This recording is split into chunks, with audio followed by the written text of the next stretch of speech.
Okay, so that was a little bit about extraction briefly. You don't have a handout in front of you on the keeping his word. Anyone want to just take a educated or uneducated guess as to what the keeping his word chapter is about?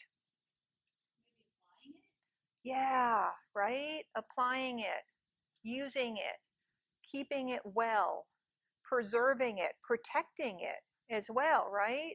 Because we are prone to dilution. So yes, we are applying as we go through these stages. We're infusing for the purpose of application. We're interacting for the purpose of application. We're extracting for the purpose of application. We want to not become diluted vessels. We want to learn how to guard and protect his word, which goes to what are our practices. We're spending time in his word and then we're watching a whole bunch of pornography.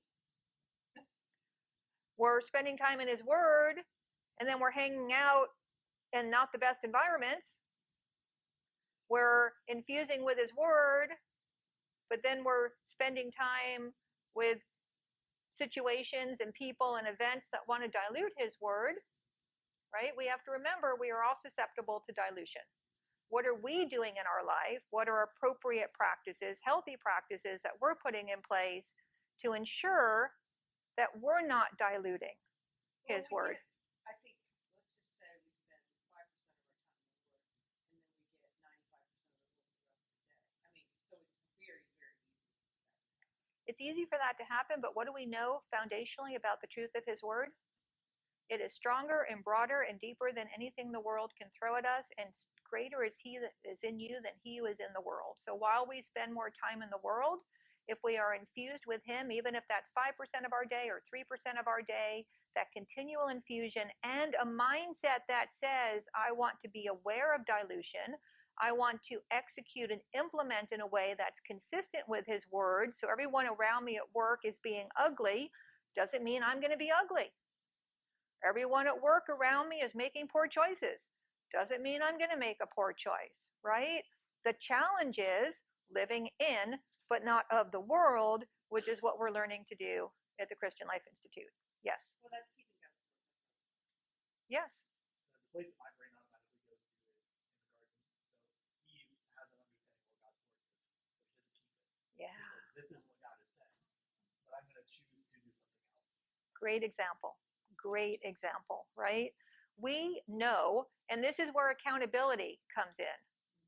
One of the challenges of being a part of those who want to grow their relationship with Christ is that the more we become aware, the more we wander in, the more accountable and responsible we are for what are we doing with these truths. And the Bible even says that we have a greater requirement placed on us because we actually know. We can't stand here and say, oh, I didn't know that was sinful.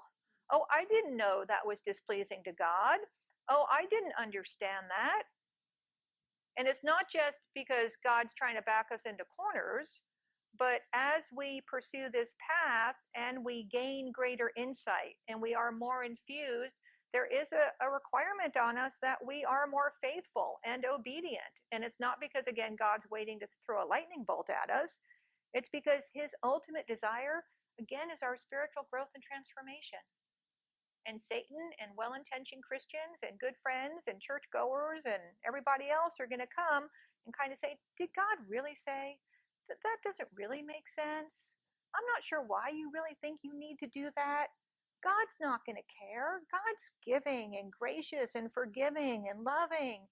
It's okay. And that's where just this once, those famous little words, just this once. And that's where we have to make hard decisions in the moment. But the more infused we are, the more full we are with the bread of life and the living water, the more we are able to stand and withstand. So that is an abbreviated version of some of the principles from the Infusion module. Grateful for your attendance and your willingness to participate in the February 2020 cohort. We look forward to our next time together.